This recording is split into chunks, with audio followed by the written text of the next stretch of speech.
નમસ્કાર મિત્રો, મારી યુટ્યુબ ચેનલ સંજય પટેલમાં આપનું હાર્દિક સ્વાગત છે। બાળ મિત્રો, આજે આપણે ધોરણ 3 વિષય છે ગુજરાતી કલસોર, તેનો પાઠ 7। પાઠનું નામ છે એક છલાંગે દરિયો કૂદો। તેની સ્વઅધ્યયન પોથીનું સંપૂર્ણ સોલ્યુશન આજે આપણે આ વિડીયોની અંદર જોવાના છીએ।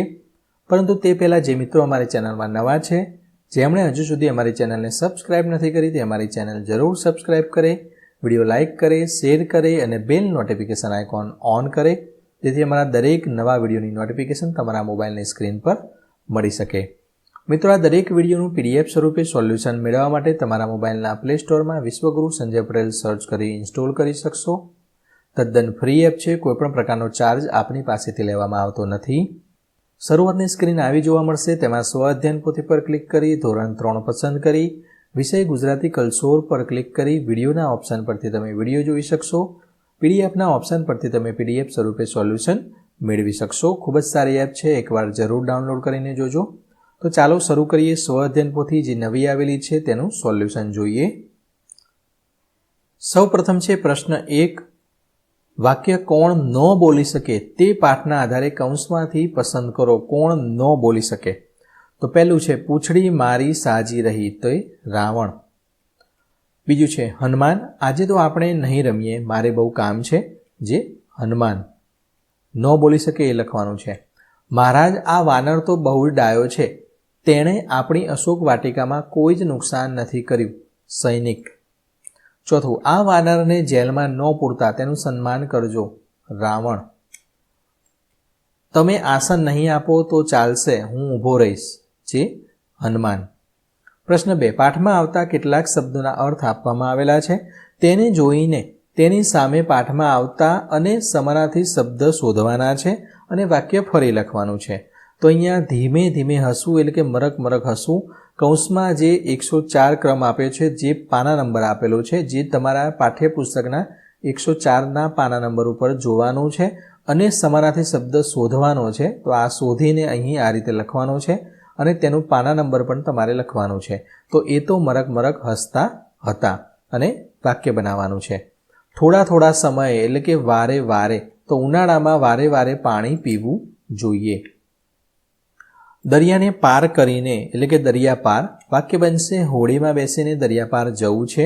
બગાડી નાખવું, પાના નંબર 107 પર ખેદાન મેદાન કરી નાખવું, વાક્ય બનશે વાવાઝોડાએ બધું ખેદાન મેદાન કરી નાખ્યું। ચોથો પૂંછડીનું આસન, પૂછાસન, તેનું વાક્ય બનશે હનુમાન પૂછાસન પર બેઠા। પાંચમું છે જુદી જુદી જગ્યાએ, તો ઠેઠ ઠેકાણે, વાક્ય બનશે ઠેઠ ઠેકાણે જાહેરાતોના બોર્ડ લાગેલા હતા। પ્રશ્ન 3। જાહેરાત જુઓ અને પ્રશ્નોના જવાબ આપો। એકલવ્ય પ્રાથમિક શાળાનું આ વડોદરાનું બોર્ડ છે। છોટા હનુમાન હરીફાઈ છે। સૌથી ઊંચું કૂદો અને ઇનામ।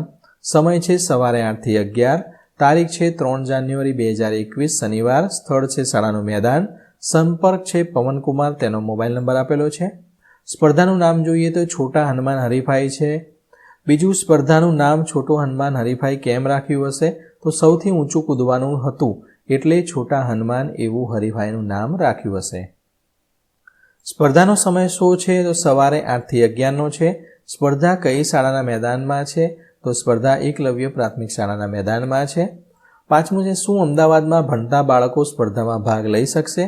તો કે ના, અમદાવાદમાં ભણતા બાળકો સ્પર્ધામાં ભાગ લઈ શકશે નહીં। પ્રશ્ન 4 છે પ્રશ્નોના જવાબ કાવ્ય પરથી આપવાના છે। તો આ કાવ્ય છે એ તમારે 1 થી 2 વાર ગાઈ લેવાનું છે, તેના આધારે પ્રશ્નોના જવાબ આપીએ। તેમાંનો પહેલો પ્રશ્ન છે હનુમાનજી સંદેશો આપે તો તે શું બન્યા કહેવાય? તો તે ઓપ્શન બ દૂત બન્યા કહેવાય। બીજું છે રામના વિયોગની વેદના સહુ છું, એટલે રામ નથી આથી દુઃખી છું, ઓપ્શન બ। ત્રીજું છે વહેલા મોકલજો મારા રામને, આવું હનુમાનજીને કોણ કહે છે? Option D Sita. માથું શબ્દ માટે કાવ્યમાં કયો શબ્દ છે? ઓપ્શન અ મસ્તક। દેજો તો લેજો, વહેલા તો મોડા। પ્રશ્ન 5। શબ્દને યોગ્ય રીતે જોડી વાક્ય બનાવવાનું છે। અહીંયા ઉદાહરણ આપેલું છે ગુલાબ, તો ઊંડું કડવું ગુલાબી, તો ગુલાબ કેવું હોય? ગુલાબી હોય, તો મને ગુલાબી ગુલાબ ગમે છે। ઘોડો તો કેવો હતો? તો મારી પાસે સફેદ ઘોડો છે, તો આ રીતે સાચું હોય તે બંધ બેસતું હોય તે લેવાનું છે।